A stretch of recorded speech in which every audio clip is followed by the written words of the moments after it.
चार दोस्त विक्रम, समीर, राघव और इशिता ट्रैकिंग के लिए एक पुरानी पहाड़ी पर गए थे। मौसम अजीब था। भारी बादल, गहराती रात और रह रहकर गूंजती बिजली आसमान को चीर रही थी। रास्ते में जंगल घना होता गया और अचानक उन्हें एक चट्टान के पास एक कंकाल दिखाई दिया। कंकाल के पास एक काले पत्थर पर लाल अक्षरों में कुछ लिखा था। अपने रक्त की एक बूंद इस कंकाल पर टपकाओ और तुम्हें मिलेगा कुछ अनमोल। चारों हैरान थे।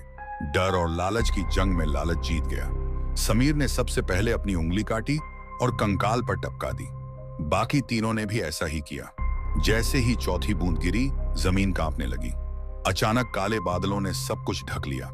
बिजली की तेज चमक में कंसकम काल खड़ा हो गया। उसकी आंखें जल रही थीं, खून जैसी लाल जैसे आग का गोला। उसके गले में मरे हुए लोगों के कटे हाथों की माला थी। उसके शरीर पर जले हुए तंत्र मंत्र के निशान थे। वह था भैरवनाथ, एक प्राचीन और खतरनाक तांत्रिक जिसने सैकड़ों लोगों की बलि दी थी।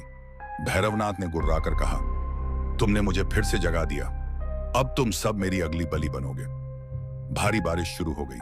हवा इतनी तेज चली कि पेड़ जड़ से उखड़ने लगे। बिजली कड़कती रही।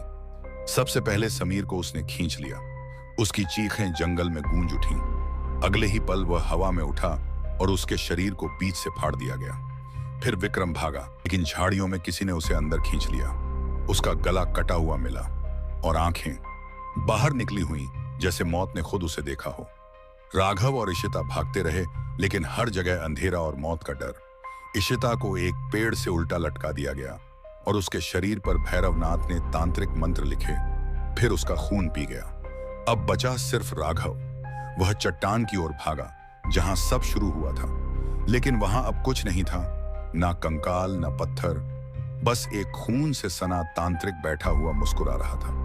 राघव की चीख जंगल में गूंज उठी और फिर सन्नाटा। कहते हैं उस पहाड़ी पर आज भी बारिश की पहली बूंद के साथ वो तांत्रिक जागता है, और जो भी उसके लालच में फंसता है उसकी आत्मा कभी लौट नहीं पाती।